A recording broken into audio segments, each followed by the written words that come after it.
નમસ્કાર.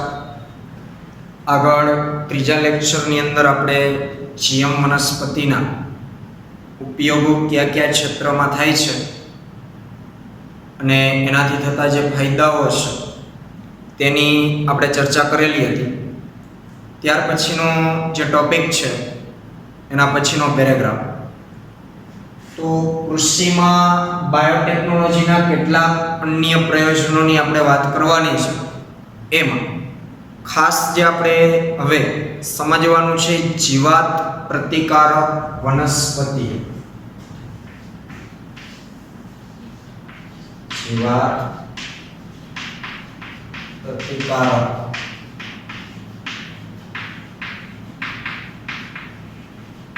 વનસ્પતિઓ.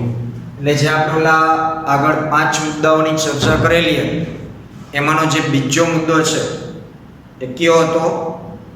જીવાતનાશક રસાયણો પરની નિર્ભરતા ઘટાડવી.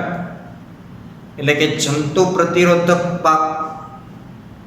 તો ત્યારે આપણે એવું કીધેલું હતું કે આ એવા પાક હશે કે જેમાં એગ્રોકેમિકલનો ઉપયોગ કેમ ઘટે એ રીતથી તૈયાર કરાયેલા હશે.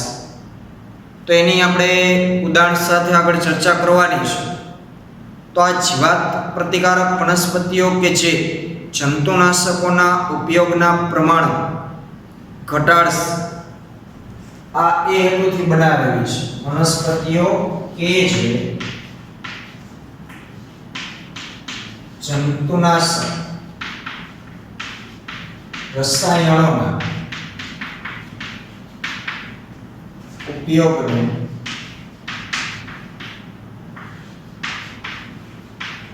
ઘટાડશે. આ એવી વનસ્પતિઓ હશે કે જેમાં દવાનો છંટકાવ ખૂબ જ ઓછો કરવો પડશે, જરૂર હોય એટલો જ. તો એનાથી આડકતરી રીતે થતા જે ખર્ચાઓ છે એ પણ એક તો ઘટશે અને ઉત્પાદન પણ વધારી શકાશે.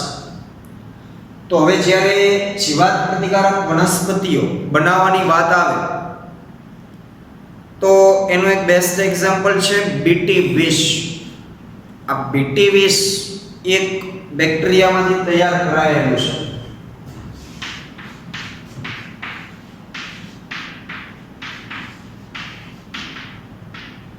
BT શબ્દ તો આપણે સાંભળ્યો જ છે, એની આપણે ચર્ચા કરવાની છે. તો આ BT20 છે એ બેસિલસ થુરેન્જીયસ નામના જે બેક્ટેરિયા છે, આખું નામ છે બેસિલસ થુરેન્જીએન્સિસ.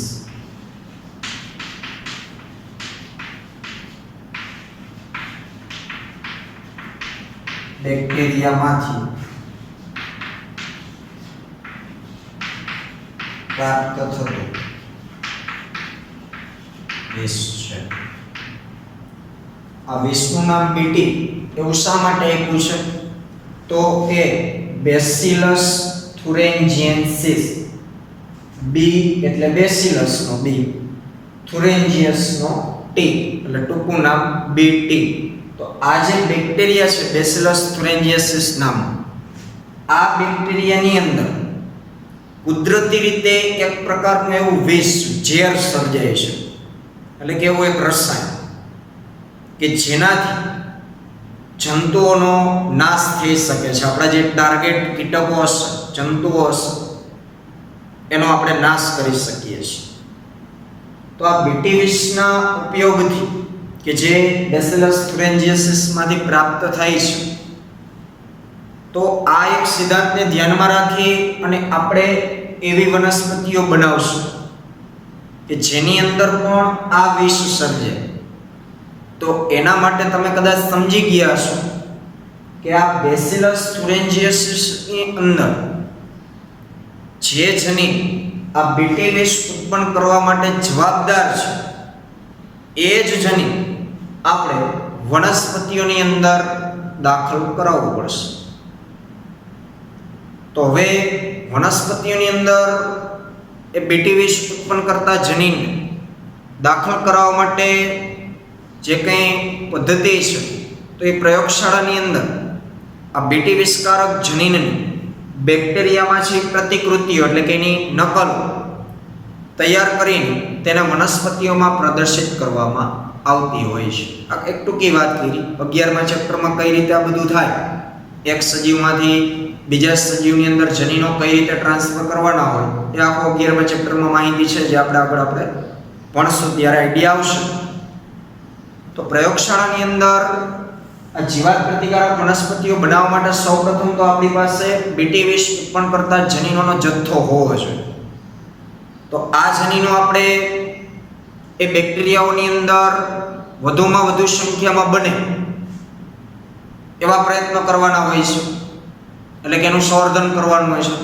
તો આ બેસિલસ thuringiensis બેક્ટેરિયાઓ પ્રયોગશાળાની અંદર બહુ મોટા જથ્થામાં છે એ ઉછેર કરવામાં આવે અને પછી એમાંથી એ જનીન અલગ કરી અને કોઈ વાહકની મદદથી વનસ્પતિઓની અંદર દાખલ કરાવવામાં આવતું હોય છે, ખાસ તો વનસ્પતિના ભ્રૂણની અંદર, જેથી કરીને ભ્રૂણની અંદર એ જનીન કોષમાં જશે તો એ ભ્રૂણમાંથી જે આખી નવી વનસ્પતિ ઉગશે એના તમામ કોષોની અંદર એ જનીનો જઈ શકે સ્વયંજનનની પદ્ધતિથી.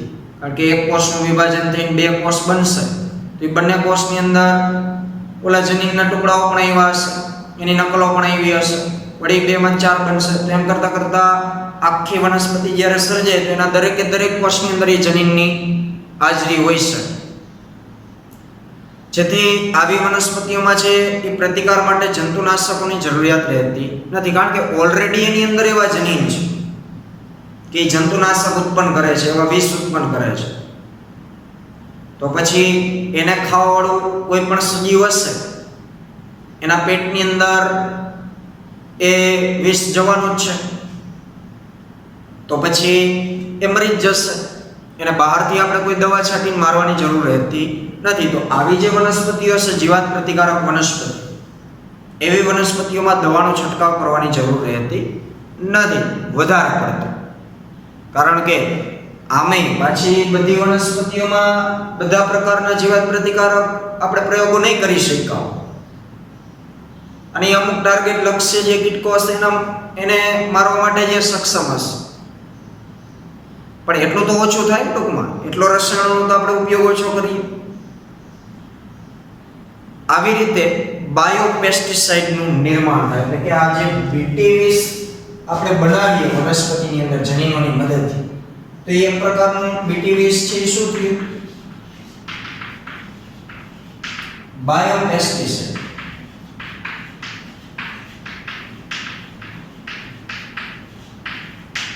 પેસ્ટિસાઇડ એટલે જંતુનાશક, પણ આપણે બાયો શબ્દ લાગ્યું છે.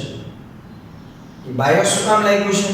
કારણ કે આ બીટી વિષ એ આપણે કોઈ એક સૂક્ષ્મ જીવમાંથી પ્રાપ્ત કરાવીએ છીએ એના જનીન દ્વારા.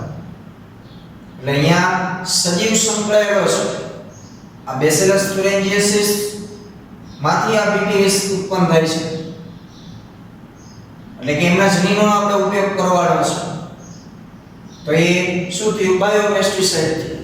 ખાલી પેસ્ટિસાઇડ કહેતા હોય તો એ કૃત્રિમ રીતે કેમિકલ આધારિત ઇન્ડસ્ટ્રીઓની અંદર બનાવવામાં આવતા હોય જંતુનાશક, પણ આ આપણે એક સજીવની મદદથી બનાવ્યું છે એટલે બાયોપેસ્ટિસાઇડ છે. ઉદાહરણ તરીકે બીટી કપાસ, બીટી મકાઈ, ચોખા, ટામેટા, બટાટા, સોયાબીન એવી વર્તમાન સમયમાં ઘણી બધી જીવાત પ્રતિકારક વનસ્પતિઓ હાલ બનાવાયેલી છે.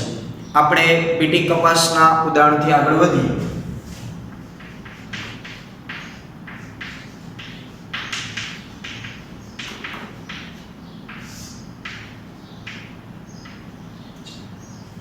બીટી કપાસનું તમને એમાં એક્ઝામ્પલ આપ્યું છે, એના આધારે આપણે સમજીએ તો આ જે બેસિલસ thuringiensis જે બેક્ટેરિયાઓની અમુક જે જાતો છે એ એવા પ્રોટીનનું નિર્માણ કરે છે કે જે ચોક્કસ કીટકો જેવા કે લેપિડોપ્ટેરા,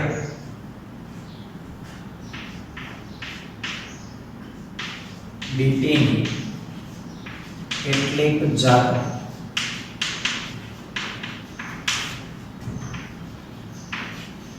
એવા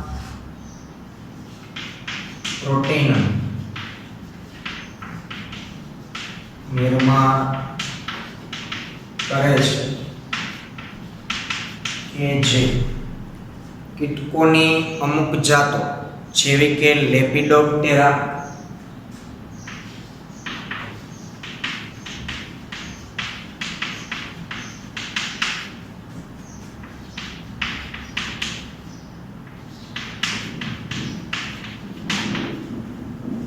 લેપિડોપ્ટેરા એટલે કે તમાકુની કલિકા કીટકો, સૈનિક કીટકો, પછી કોલિયોપ્ટેરા જેને ભૃંગ કીટકો કહેવાય,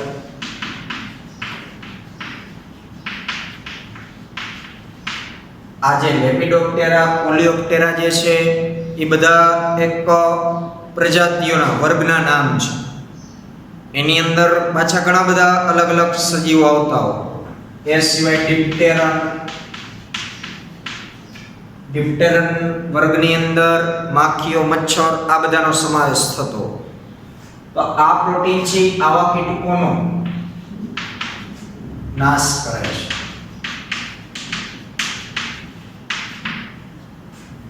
આની અંદર ઓર્થોપ્ટેરા પણ આવે, બરાબર. એ ટૂંકમાં સંધિપાદ સમુદાયના લાગતા વળગતા જે કીટકો છે એ.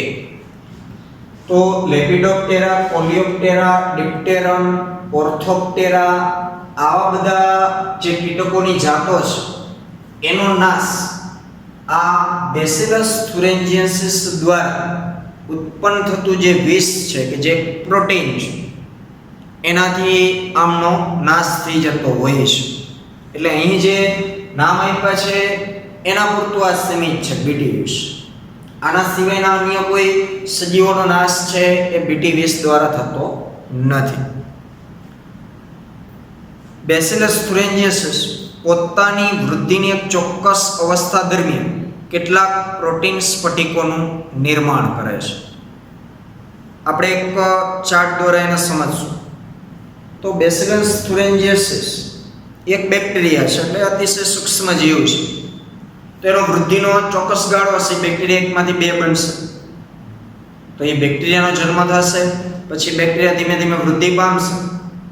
તો એની જ્યારે પુખ્ત અવસ્થા હશે બેક્ટેરિયાની, તો એ બેક્ટેરિયા પોતાની પુખ્ત અવસ્થાએ એમના શરીરની અંદર એવા પ્રોટીન સ્ફટિકોનું નિર્માણ કરે છે. તો કદાચ આપણને એવો પ્રશ્ન થાય કે આ વિષ આ બધાય મારી નાખે છે, તો પછી ખુદ બેક્ટેરિયા કેમ નથી મરતા? આવો આપણને પ્રશ્ન થાય, સ્વાભાવિક છે. પણ બેક્ટેરિયા નથી મરતા એનું કારણ કે વાસ્તવમાં બીટી વિષકારક જે આ પ્રોટીન સર્જાય છે એ જ્યારે ઉત્પન્ન થાય ને ત્યારે નિષ્ક્રિય અવસ્થામાં હોય. કેવી અવસ્થામાં? નિષ્ક્રિય અવસ્થામાં. એટલે ચાર્ટ સાથે આપણે સમજી એટલે વધારે આઈડિયા આવે. ડી થુરેન્જીએન્સિસ હું લખું છું.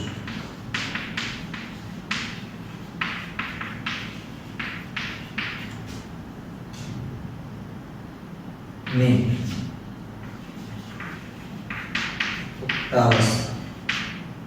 શું સર્જન કરે છે?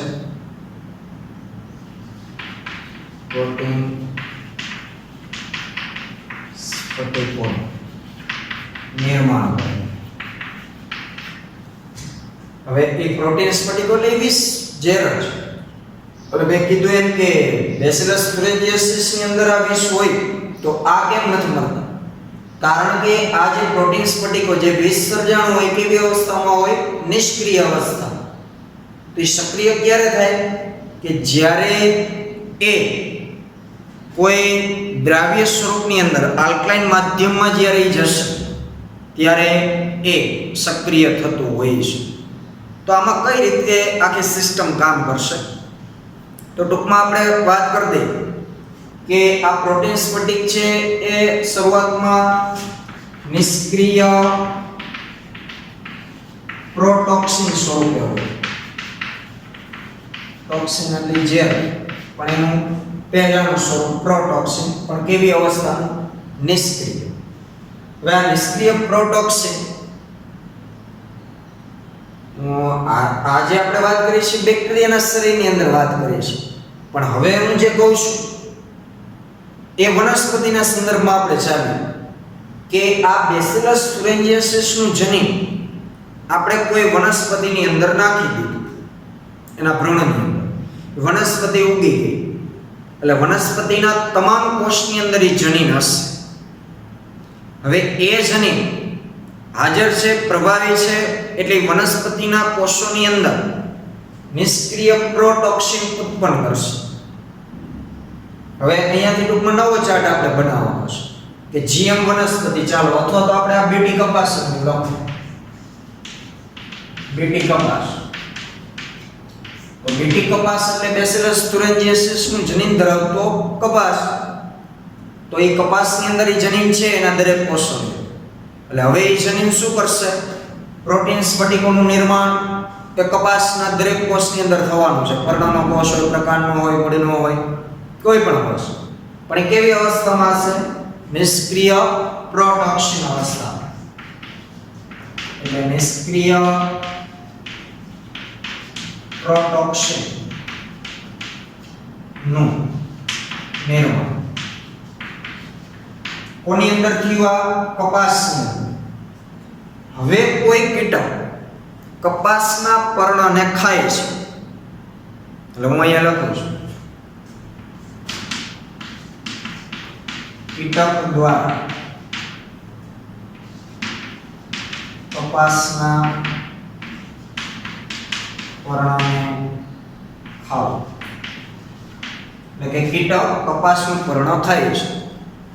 એટલે હવે કીટકના શરીરની અંદર કપાસના પર્ણનો કોઈ ભાગ ગયો, એટલે એમાં કોષ હશે, કોષની અંદર ઓલું જનીન હશે, એ જનીને નિષ્ક્રિય પ્રોટોક્સિન ઉત્પન્ન કર્યું હશે. તેનો મતલબ એવો થયો ને કે કીટકના શરીરની અંદર શું દાખલ થયું? નિષ્ક્રિય પ્રોટોક્સિન. પરિણામ નિષ્ક્રિય પ્રોટોક્સિન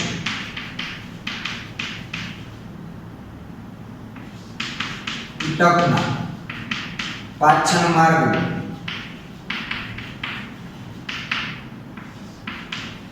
દાખલ થયું. પાચન માર્ગની અંદર નિષ્ક્રિય પ્રોટોક્સિન જશે કીટકના પાચન માર્ગની અંદર, એટલે કીટકના પાચન માર્ગની અંદર એટલે કે આંતરડાની અંદર આલ્કલાઇન pH ને કારણે કીટકના આંતરડાની અંદર આલ્કલાઇન માધ્યમ હશે. તે આલ્કલાઇન માધ્યમને કારણે આ નિષ્ક્રિય પ્રોટોક્સિન એ આલ્કલાઇન માધ્યમમાં દ્રાવ્ય થશે, અને દ્રાવ્ય થવાને કારણે એ સક્રિય સ્વરૂપમાં રૂપાંતરિત થશે. કીટકના આંતરડામાં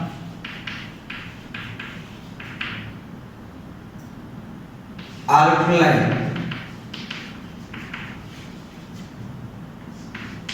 pH ને કારણે નિષ્ક્રિય પ્રોટોક્સિન દ્રાવ્ય થવાથી સક્રિય સ્વરૂપમાં ફેરવાય. પહેલા નિષ્ક્રિય પ્રોટોક્સિન હતું, પણ હવે કીટકોના પાચન માર્ગની અંદર ખાસ આંતરડામાં એ જ્યારે પહોંચશે તો આંતરડાની અંદર કેવું માધ્યમ હોય છે? આલ્કલાઇન. અને આ નિષ્ક્રિય પ્રોટોક્સિન હંમેશા આલ્કલાઇન માધ્યમમાં જ સક્રિય થઈ શકે છે. તો હવે આલ્કલાઇન માધ્યમ મળશે એટલે નિષ્ક્રિય પ્રોટોક્સિન છે એ દ્રાવ્ય થવાથી શું થશે? સક્રિય સ્વરૂપમાં ફેરવાશે. અને આ હવે જ્યારે સક્રિય બનશે એટલે હવે ઝેર પોતાનું કામ કરશે, તો એ સક્રિય વિષ આંતરડાનું જે મધ્યાંત્ર હશે એ મધ્યાંત્રની સપાટી પરના જે અધિક્ષદીય કોષો હશે, જે ઉપર એ કોષો સાથે જોડાઈને તેમાં છિદ્રો ઉત્પન્ન કરશે. હવે હું અહીંયા ટૂંકમાં લખું છું મધ્યાંત્રમાં છિદ્રો ઉત્પન્ન કરે. પણ કેવી રીતના? તો એ આંતરડાના કોષોની જે ઉપરની ટૂંકમાં આંતરડાની દિવાલની જે સપાટી હશે અધિક્ષદીય સપાટી, એના જે કોષો હશે એ કોષોની અંદર આ સક્રિય વિષ છે દાખલ થશે, એટલે પરિણામે કોષોમાં છિદ્રો ઉત્પન્ન થશે, એટલે એ મધ્યંતરની ટૂંકમાં સપાટીમાં જ કાણા કાણા થઈ જશે. એવું થશે અને એની માત્રા વધશે એટલે કીટકનું મૃત્યુ થશે. અહીં કીટક ખાશે એટલે તરત નથી થવાનું, પણ પાચનની શરૂઆત થાય આવું બધું બને એટલે એમાં 2, 3, 4 કલાક નીકળી જતા હોય. ખાશે તરત મરી જશે એવું નહીં બને, પણ આ પ્રોસેસ થશે એટલે એનું મૃત્યુ થશે. તો આ રીતે એ વનસ્પતિ જ પોતે એક એવી દવા ઉત્પન્ન કરે છે, એવું થયું ને, એક એવું જંતુનાશક ઉત્પન્ન કરે છે. પણ એ ક્યારે શક્ય બન્યું કે જ્યારે આપણે બહારથી એની અંદર કોઈ એવા જનીનો દાખલ કર્યા. તો આ બીટી કપાસ એક જનીન પરિવર્તિત જાત છે, જેમાં આપણે કીટકોને મારવા માટે દવાનો છંટકાવ કરવાની જરૂર રહેશે નહીં, કારણ કે ઓલરેડી એ પોતે જ એવા નિષ્ક્રિય પ્રોટેક્શનનું નિર્માણ કરે છે. એની અંદર એવા જનીનો છે જે આપણે કૃત્રિમ રીતે દાખલ કરાવ્યા છે. તો આ રીતનો આવી વનસ્પતિઓનો છે ફાયદો થતો હોય છે. અને છિદ્રો ઉત્પન્ન થશે એટલે પરિણામે કોષો છે એ બધા બ્લાસ્ટ થઈ જશે, તૂટી જશે અને આખરે કીટકોનું મૃત્યુ થઈ જશે. તો આ કેવી રીતના કામ થાય છે એ આપણે વાત કરી. હજુ આગળ પણ બેસિલસ થુરેન્જીયસિસ વિશે થોડીક આગળ આપણે ચર્ચા કરવાની છે, જે નેક્સ્ટ લેક્ચરમાં જોશું.